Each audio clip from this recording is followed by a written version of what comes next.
À la poursuite de contenus attrayants et d'approbation sociale, nous oublions souvent où se situe la limite du risque raisonnable.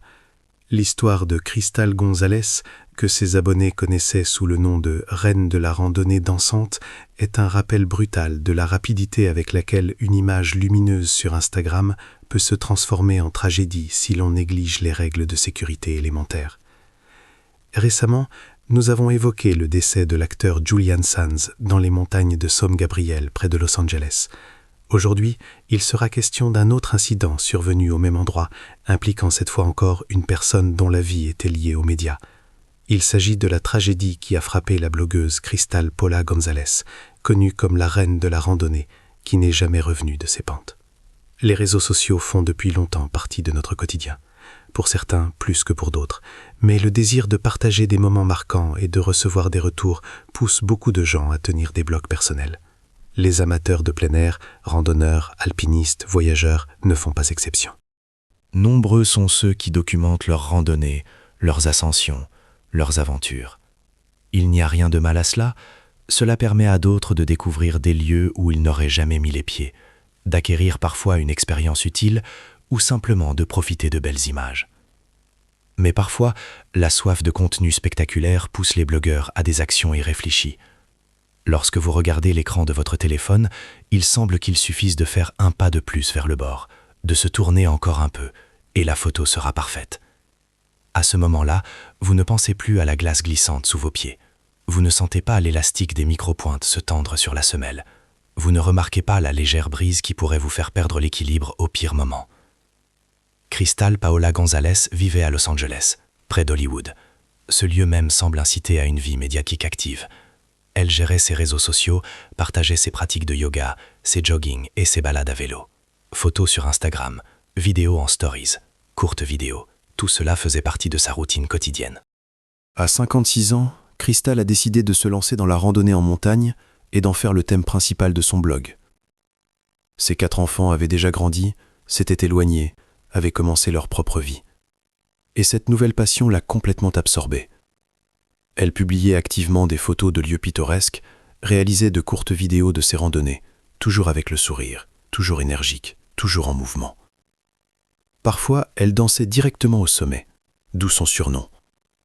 Elle a réuni autour d'elle un cercle d'abonnés fidèles qui attendaient de nouvelles publications, commentaient, aimaient, admiraient sa vitalité et sa détermination. C'est ainsi qu'elle est devenue connue sous le nom de « reine de la randonnée » ou « la reine de la randonnée dansante ». Le 8 janvier 2023, elle a enregistré une nouvelle vidéo dans laquelle elle annonçait avec un sourire qu'elle partait pour le sentier de Baldy Ball. La vidéo a été tournée dans l'obscurité. Dehors, il faisait encore sombre. Les étoiles commençaient tout juste à s'éteindre. De toute évidence, le groupe est parti avant l'aube, tôt le matin, pour parcourir la majeure partie de l'ascension avant midi, avant que le soleil ne réchauffe la neige et ne rende les pentes encore plus dangereuses. Elle n'était pas seule. Plusieurs amis l'accompagnaient, souhaitant également emprunter ce sentier près du mont Baldy. Une compagnie de randonneurs expérimentés, habitués aux conditions hivernales. Du moins, c'est ce qu'ils pensaient. Le sommet du mont Baldy est très proche de Los Angeles. Il suffit de quelques heures en voiture et vous n'êtes plus dans la métropole bouillonnante avec ses embouteillages, son smog et son bruit, mais au milieu des pins enneigés et des pics montagneux, admirant des vues à couper le souffle. L'air est différent, raréfié, glacial, brûlant les poumons. Le silence est différent, celui qui bourdonne dans les oreilles. Et le ciel est différent, plus haut, plus pur, d'un bleu douloureux pour les yeux. Comme on peut facilement l'imaginer, les montagnes de San Gabriel sont extrêmement populaires auprès des randonneurs, en raison de leur accessibilité, de l'abondance des sentiers et de leur altitude relativement modeste. Ce ne sont pas l'Himalaya, ni les Andes, ni même de véritables montagnes rocheuses. Il semble que tout soit sous contrôle ici. Il semble que ce ne soit qu'une promenade avec un léger dénivelé. La ville est là, en bas. En cas de besoin, l'aide arrivera rapidement. Mais ces montagnes, d'apparence simple, créent de nombreux problèmes aux services de secours, qui doivent régulièrement évacuer des voyageurs, tomber des falaises, surpris par un changement soudain de temps ou simplement perdus. Les statistiques ne sont pas réjouissantes. Chaque hiver, des dizaines d'opérations de sauvetage, plusieurs décès. Et tout cela parce que les montagnes trompent par leur proximité avec la civilisation. Le fait est que les montagnes de San Gabriel sont une sorte d'usine à tempête. Un temps ensoleillé peut y céder la place en quelques minutes à un blizzard féroce et à des vents ouraganesques. Vous marchez en t-shirt, profitant du soleil chaud de janvier en Californie, et une demi-heure plus tard, vous vous enveloppez dans une doudoune, essayant de vous protéger du vent glacial qui vous fait perdre l'équilibre. Et ce n'est pas n'importe quel vent, mais l'un des plus puissants de la planète. Les rafales peuvent atteindre 400 km/h. C'est la vitesse d'une tornade. C'est une force qui arrache les gens des pentes, comme des feuilles d'automne. Mais Crystal avait déjà emprunté cette route à plusieurs reprises, en été comme en hiver, et était en fait une randonneuse assez expérimentée. Elle connaissait ses sentiers, elle reconnaissait les virages, elle se souvenait des montées abruptes, des endroits où les rochers étaient glissants, même en été, où il valait mieux rester sur le côté gauche. Elle avait parcouru de nombreux sentiers de montagne à travers le monde, d'où elle ramenait des clichés éclatants, ce qui lui avait valu l'affection de son public. Par exemple, elle s'était rendue au mont Whitney, le point culminant de la Sierra Nevada, à 4421 mètres. Une altitude sérieuse, où l'on ressent déjà la raréfaction de l'air, où chaque pas est plus difficile, où la tête tourne légèrement par manque d'oxygène. Bien qu'elle n'ait pas atteint le sommet lui-même, apparemment l'acclimatation ne l'a pas permis ou le temps a gêné, elle a visité plusieurs pics voisins. Elle possédait donc une certaine expérience de la montagne. Pas professionnelle, bien sûr, pas d'alpinisme, mais suffisante pour se sentir en confiance à des altitudes moyennes. De plus, elle avait parcouru la route du Mont Baldy quelques jours seulement avant les événements décrits et avait posté de nombreuses belles photos avec des sommets enneigés et de la neige poudreuse. La neige sur ces clichés semblait presque irréelle, blanche, propre, reposant en doux tapis sur les rochers. Dans ses publications, elle mentionnait que les conditions en montagne étaient assez sérieuses en raison de la grande quantité de neige et de glace et exhortait les randonneurs à être prudents. Mais elle-même avait l'air détendue, souriante. Tout sous contrôle. Ces photos permettent également de juger de l'équipement de la randonneuse. On voit qu'elle s'assure avec un piolet, un long outil métallique avec une lame et une pointe. C'est déjà bien. Un piolet en main offre au moins une chance théorique d'arrêter une chute, si l'on parvient à s'encorder à temps, à planter la lame dans la neige et à maintenir son corps sur la pente. Mais elle ne porte pas de casque, bien qu'il aurait certainement été utile dans les sections rocheuses. Un choc à la tête contre une pierre, et c'est tout, peu importe l'équipement que vous avez. Et on revoit la même erreur que Julian Sands. Elle n'a pas de crampons aux pieds, seulement des micro-pointes. Ce sont de très petites pointes, 5 mm, 7 au maximum, fixées par un élastique, qui peuvent effectivement retenir une personne sur la glace, mais principalement sur une surface plane. On peut marcher sur une allée de parc recouverte de verglas, sur une pente douce aussi. Mais s'il s'agit de rochers et de pentes raides, des crampons complets sont nécessaires, avec de longues dents, une fixation rigide à la chaussure, avec des pointes avant pour l'escalade sur glace verticale. Les micro-pointes ne retiendront pas un adulte sur une pente raide. C'est comme essayer d'arrêter une voiture avec le frein à main sur un col de montagne. Les photographies ne montrent pas non plus d'équipement d'avalanche, bien que les avalanches ne soient pas rares dans ces régions. DVA, détecteur de victimes d'avalanche, sonde, pelle, un équipement standard pour quiconque se rend en montagne l'hiver. On peut supposer que l'équipement d'avalanche se trouvait dans le sac à dos, mais on ne peut l'affirmer avec certitude. Peut-être considérait-elle le parcours trop simple pour de telles précautions. Peut-être a-t-elle décidé de ne pas prendre de poids supplémentaire. Ainsi, le 8 janvier 2023, un groupe de randonneurs emprunte tôt le matin le sentier du Baldy Ball, situé près du mont Baldy, qui culmine à 3069 mètres. L'obscurité ne s'est pas encore complètement dissipée. Les lampes frontales dessinent des cônes blancs dans l'air glacial. La respiration forme de la buée. Les bottes crissent sur la neige tassée. Crystal Gonzalez enregistre une vidéo pour les réseaux sociaux, un court clip, quelques phrases, un sourire, de l'énergie, et range son téléphone dans sa poche. Le groupe se dirige vers le sommet, ignorant encore que dans quelques heures, sa vie prendra fin. L'ascension se déroule calmement. Le temps est bon, le soleil est déjà levé, le vent est faible, la visibilité est excellente. Et en contrebas, dans la vallée, on aperçoit Los Angeles. Une immense tache urbaine étalée le long de la côte. D'ici, d'en haut, elle semble irréelle, comme un jouet. Les muscles des jambes travaillent en rythme, avec habitude. Une jambe, puis l'autre. Un pas, une inspiration. Un pas, une expiration.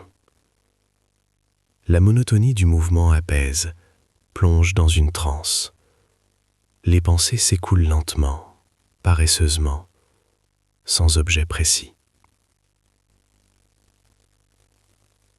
Vers midi, alors que le groupe se trouvait déjà tout près du sommet, peut-être une demi-heure de marche restait, peut-être moins, les randonneurs ont fait une pause pour prendre des photos spectaculaires. L'endroit était magnifique, dégagé. Le nom du mont Boldy peut se traduire par montagne chauve. Contrairement aux pentes inférieures, elle n'est pas couverte de forêt. Les arbres sont restés en contrebas. Ici, il n'y a que des rochers nus, de la neige et de la glace. Un tel terrain dégagé conduit à la formation de pentes glacées glissantes. Le vent polit la surface, la neige se compacte, se transforme en une crotte dure. En dessous, de la glace pure, lisse comme du verre. Selon certaines informations, Crystal posait sur l'un des rochers, souhaitant obtenir de belles images. Elle s'est écartée un peu, s'est placée là où le fond était meilleur. Peut-être a-t-elle fait quelques clichés d'essai. Peut-être a-t-elle demandé à ses amis de s'éloigner pour ne pas apparaître sur la photo. Le soleil brillait fort, presque éblouissant. La neige scintillait, reflétant la lumière dans toutes les directions, coupant les yeux. Et c'est alors, subitement, sans prévenir, qu'elle perdit l'équilibre et tomba en direction de la vallée. Ce qui s'est exactement passé, on ne le sait pas. Peut-être la semelle a-t-elle glissé sur la croûte de glace. Peut-être l'élastique de la micro-pointe a-t-il cédé sous la tension. Peut-être a-t-elle simplement mal évalué où elle posait le pied. Une seconde, et le corps ne bouge plus là où vous voulez. Une autre seconde, et vous réalisez que vous ne pouvez pas vous arrêter. Les mains se tendent instinctivement vers l'avant, essayant de s'accrocher à quelque chose, mais il n'y a rien à saisir. Juste la neige lisse qui glisse sous les doigts. Plusieurs de ses compagnons ont observé avec horreur la femme glisser sur la pente enneigée, heurtant les rochers. Les premiers mètres, elle a volé, peut-être sans même comprendre ce qui se passait. Puis la vitesse a augmenté. La pente est raide, presque 45 degrés. La neige est dure. Le frottement est minimal. Le corps tourne, heurte les rochers saillants. Un choc. Un deuxième. Un craquement. Une douleur aiguë quelque part dans les côtes. Encore un choc. Et tout devient flou. Elle a chuté d'environ 200 mètres et s'est finalement arrêtée. Quelque part au milieu de la pente, dans une petite excavation qui a retenu son corps. Vue d'en haut, elle ressemblait à un petit point sombre sur la neige blanche. Les randonneurs qui l'accompagnaient se sont immédiatement précipités à son secours, mais la descente sur la même pente qu'elle venait de dévaler est une tâche dangereuse et lente. Il faut avancer prudemment, vérifier chaque pas, planter le piolet dans la neige, s'assurer. Les minutes s'étirent douloureusement, le cœur bat la chamade, les mains tremblent, soit à cause du froid, soit à cause de l'adrénaline. Heureusement, l'un d'entre eux possédait un communicateur satellite Garmin InReach, un petit appareil orange avec un bouton SOS. Il l'a activé sans perdre de temps. Le signal est parti vers le satellite, puis vers le service de secours. Coordonnées, altitude, heure, tout a été enregistré automatiquement. Il ne restait plus qu'à attendre et à faire tout ce qui était possible. Les amis ont atteint Crystal et ont immédiatement commencé les premiers secours. Ils ont vérifié sa respiration. Elle respirait, mais difficilement, avec un râle. Ils ont vérifié son pouls, rapide, faible. Ils ont essayé de comprendre où se situaient les fractures. Les jambes, clairement. Les côtes, probablement. Peut-être aussi la colonne vertébrale. Il ne fallait pas la bouger, c'était dangereux. Ils l'ont couverte d'une veste de rechange, ont placé un sac à dos sous sa tête. Ils ont essayé d'empêcher la femme de geler sur la pente exposée de la montagne. La température était proche de 0, le vent s'intensifiait. Le corps en état de choc perdait sa chaleur plus rapidement que d'habitude. Heureusement, la météo ce jour-là était favorable, pas la tempête infernale qui avait frappé Julian Sands. La visibilité était bonne, le vent supportable. Et un hélicoptère avec des secouristes est arrivé sur place quelques heures plus tard. Le son des pales fut entendu de loin, un bourdonnement grave et vibrant, augmentant à chaque seconde. L'appareil a survolé la pente, créant un puissant courant d'air qui soulevait la poussière de neige et fouettait les visages. Un médecin est descendu de l'hélicoptère par un câble. Il atterrit près de la victime, a rapidement évalué la situation. D'un regard expérimenté, il a parcouru le corps, vérifié les pupilles, le pouls, la respiration. Il a constaté de multiples fractures et un état critique. Hémorragie interne, probablement. Traumatisme crânien, peut-être. Le temps comptait. Le médecin a demandé une évacuation immédiate par hélicoptère pour transporter la femme à l'hôpital. Elle a été soigneusement attachée dans une civière de secours, hissée par le câble et emmenée à l'intérieur.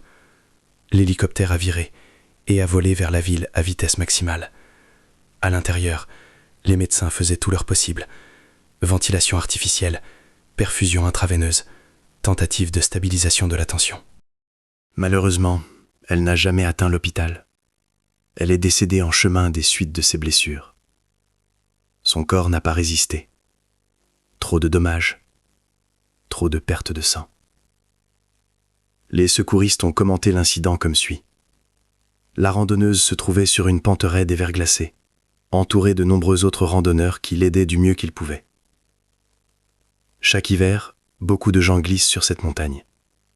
Nous exhortons les randonneurs à être préparés et à aborder les randonnées de manière responsable. Portez des vêtements adaptés au froid et emportez l'équipement nécessaire pour la neige et la glace. Ce message laisse indirectement entendre que l'équipement de la randonneuse était insuffisant. C'est dit diplomatiquement, sans accusation directe. Mais le sens est clair. Si elle avait eu des crampons, si elle avait eu un casque, si elle avait été prudente, peut-être que tout se serait passé différemment. L'une de ses filles se souvient de sa mère ainsi. Beaucoup la connaissaient comme la reine de la randonnée dansante. Elle était célèbre dans la région pour ses randonnées intrépides. Elle a inspiré de nombreux voyageurs. Elle était une mère incroyable pour 4 enfants, une sœur et une amie pour tous ceux qu'elle rencontrait. Elle était l'incarnation de la force, de l'amour et de la beauté, un rayon de lumière pour tous ceux qui la connaissaient. Elle était toujours prête à aider les gens. Cette histoire, bien sûr, fait écho à bien des égards à celle de Julian Sands, qui s'est également rendu au Mont Boldy, sans équipement approprié, sans casque ni crampons, et qui est également resté pour toujours sur la montagne. Tous deux étaient des personnes publiques, habituées à partager leur vie avec un public. Tous deux se sont retrouvés sur la même montagne, à la même période de l'année. Tous deux n'avaient pas emporté ces choses simples qui auraient pu les sauver. Cependant, dans le cas de l'acteur Julian Sands, la cause de la tragédie était principalement la mauvaise météo et la tempête de neige. Il s'est retrouvé dans des conditions infernales, où la visibilité tombe à zéro, où le vent vous fait perdre l'équilibre, où le froid tue en quelques heures. Dans le cas de Crystal, la cause de la tragédie pourrait être précisément le désir de faire de belles photos quelque part au bord d'une pente glacée. Le temps était beau, la visibilité excellente, le groupe expérimenté.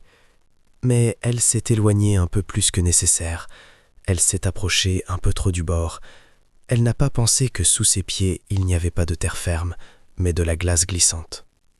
De toute évidence, les petites pointes de ses chaussures n'étaient pas suffisantes. Elle ne pouvait tout simplement pas s'accrocher assez profondément dans la surface dure et glacée. Il est possible que l'élastique de la micropointe ait cédé sous la tension. Il est possible que la fixation ait simplement lâché au pire moment. La femme a perdu l'équilibre. Les mains se sont tendues vers le piolet.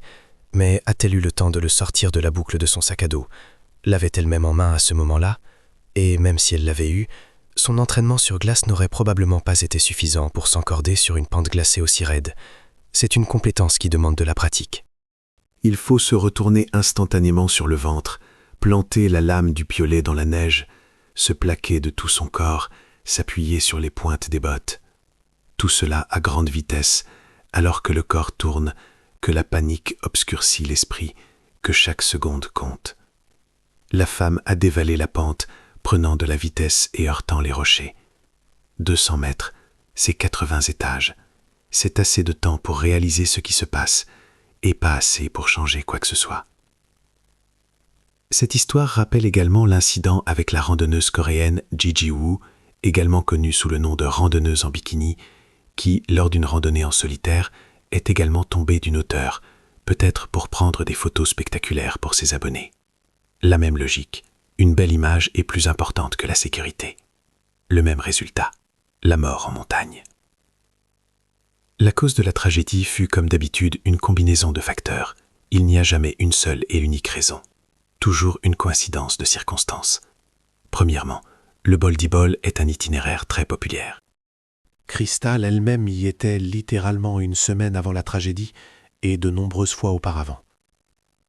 Le fait qu'elle se trouvait dans un endroit familier où rien de dangereux ne lui était arrivé auparavant a peut-être incité la randonneuse à se détendre et à baisser sa garde. C'est ce qu'on appelle un faux sentiment de sécurité. Vous pensez « je suis venu ici 10 fois, rien ne s'est passé, donc rien ne se passera maintenant ». Mais les montagnes ne fonctionnent pas selon cette logique. Chaque fois est comme la première. Chaque fois, les conditions sont différentes. Deuxièmement, le beau temps. Paradoxalement, c'est souvent le beau temps qui devient un facteur de risque. Quand le soleil brille, quand il fait doux, quand on voit loin à l'horizon, l'être humain se détend. Il lui semble qu'il n'y a pas de danger. Il commence à penser aux photos, à la beauté, aux impressions, et non au fait que chaque pas pourrait être le dernier. Mais le facteur le plus important reste sans aucun doute l'équipement inadapté et le manque d'expérience. Si elle avait fréquenté plus souvent les vraies montagnes en hiver, pas des lieux de promenade comme Baldi, mais des montagnes sérieuses, elle aurait intuitivement, par réflexe, connu le danger de telles pentes glacées. Elle n'aurait pas risqué pour de belles photos. Elle ne s'y serait pas aventurée sans crampons adaptés. Elle ne se serait pas tenue au bord, où la neige est fine, et sous elle de la glace. Des crampons d'alpinisme. Un seul élément d'équipement aurait pu lui sauver la vie. Des dents métalliques s'accrochant à la glace. Stabilité, confiance, contrôle. Et toute l'histoire aurait été différente. Elle se serait positionnée pour la photo, aurait pris le cliché, serait revenue vers ses amis. Ils seraient descendus, auraient pris un café dans la voiture, auraient partagé leurs impressions. Elle aurait posté la photo sur Instagram, aurait reçu des centaines de likes. Et personne n'aurait jamais su à quel point elle avait frôlé la mort. Réunis, ces facteurs ont conduit à la tragédie. Un itinéraire connu, plus un beau temps, plus un équipement inadapté, plus le désir de faire une belle photo. Chacun de ces facteurs, pris individuellement, n'est pas mortel. Mais ensemble, ils créent la tempête parfaite. Même dans les montagnes les plus basses, même dans les plus simples, où vous vous rendez fréquemment, il ne faut jamais baisser la garde. La montagne ne devient pas plus sûre parce que vous y êtes allé 10 fois. La glace ne devient pas moins glissante parce que le temps est beau. Une chute ne devient pas moins mortelle parce que la pente est familière. On peut rencontrer des problèmes n'importe où, beaucoup plus facilement qu'il n'y paraît. Et s'il vous manque de l'équipement pour un itinéraire, louez-le. Vous pouvez louer un piolet, un casque, du matériel d'avalanche et, bien sûr, des crampons. Tout cela coûte une misère. 500 roubles par jour, peut-être 1000. Le prix d'une tasse de café dans un café branché, le prix d'un billet de cinéma. Mais cela peut vous sauver la vie. Car les montagnes ne pardonnent pas les erreurs. Elles ne donnent pas de seconde chance. Elles prennent tout, d'un coup.